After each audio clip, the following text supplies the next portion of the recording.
morning. We are officially on a bushwhack off the beaten trail, and I found this site last year, so what I thought I would do is return to it. Why I'm out here today is to show you some new gear that I got from Arrowhead Equipment. And once we make camp, I'll bring that equipment out to you. It is raining today, so for rain protection, I'm wearing my Equinox rain poncho, sil nylon, and it covers me as well as my backpack, so that should keep me dry. Once we get to the site, I'll go ahead and set up the rain poncho as a rain cover, so you'll see how that works out as well. So anyway, we'll get to the site and we'll have more. We are at the campsite, and of course it's next to my favorite, as always, a nice running creek. Before we get started, I wanted to share with you a bit of history here in the Pacific Northwest. What I'm showing you right now is an old growth cedar that has been taken a long time ago. But what's really interesting is I'm showing you this notch here. This gives us an insight as to how this cedar tree was taken. This was actually cut down by hand, believe it or not. And the loggers that used to cut these things down would actually make camp here at the base of a tree like this, and they would notch what you're seeing here into the tree. And what this notch was for a plank that came out from this notch. And they would literally stand on that plank and start to operate a saw. Now there would be more than one logger, and we have more than one notch here. There's another one right there. You see another one right there. I know the lighting's not the best. We are in the middle of a forest here, so, and it's raining. Walking around the tree, here are more notches. So what these loggers would do,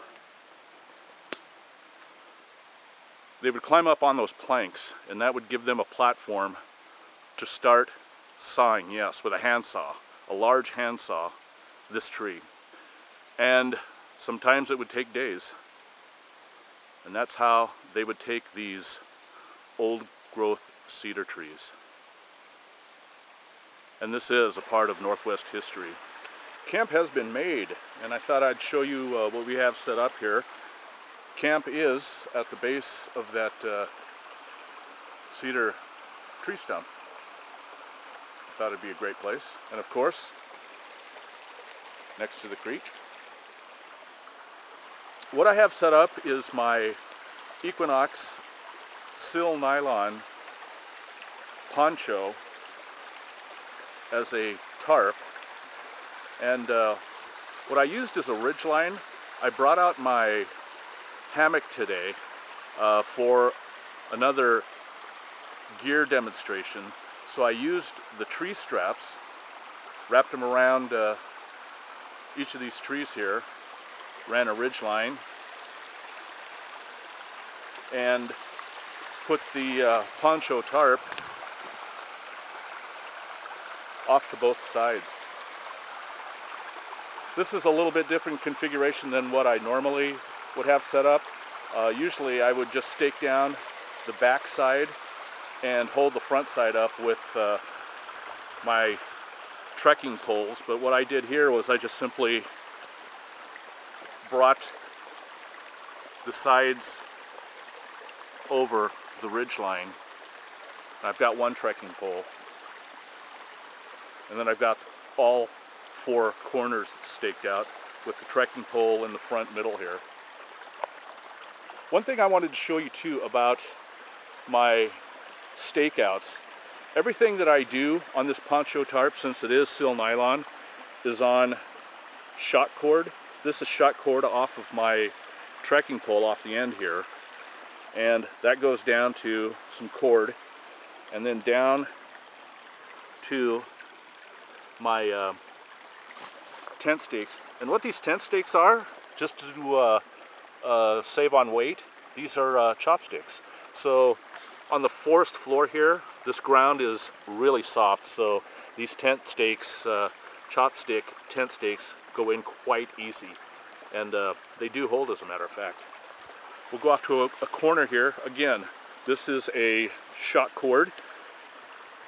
You might recognize those. At every corner of this poncho, there are tie-down loops, and I just put a shot cord down to more cord, and then once again to one of the chopstick tent stakes.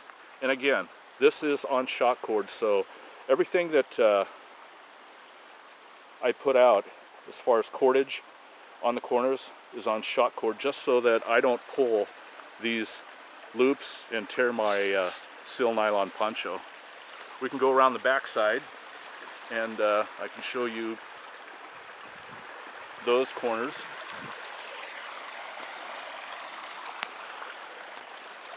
This side is draped down a little further down, just to give me some further protection, so I have deeper to go into underneath my tarp there. So what I have here is just the shot cord, again, going down to, and you can't see that very well, but there is a chopstick tent stake there. Again, once again, on shot cord. I've got the middle loop staked out on shot cord with the chopstick tent stake, and on one more corner here, again, shot cord and a chopstick. And if you can see that, I'm not sure if you can really tell, that is actually, this is a piece of cedar that's on the ground here, and it's softened by age. See that all flaking up, and I've got the chopstick tent stake shoved right in there. So this is my tarp set up, and we are expecting rain. It's rained a couple times already. Just wanted to show you how this was all set up. And we will move on with more. Here's the underside of the tarp. Show you how I'm set up underneath here. My backpack, some of my gear. What I always carry with me is black plastic garbage bags, and they make a great ground tarp. Pretty strong. You see one here. This one I've had for a long time. What I did was I put tie-out corners on each of the corners, and that's just good old duct tape. And I can actually tie out the corners on this tarp and actually stake it down if it were windy. So I'm sitting on one. I've got my backpack and gear sitting on another. We are underneath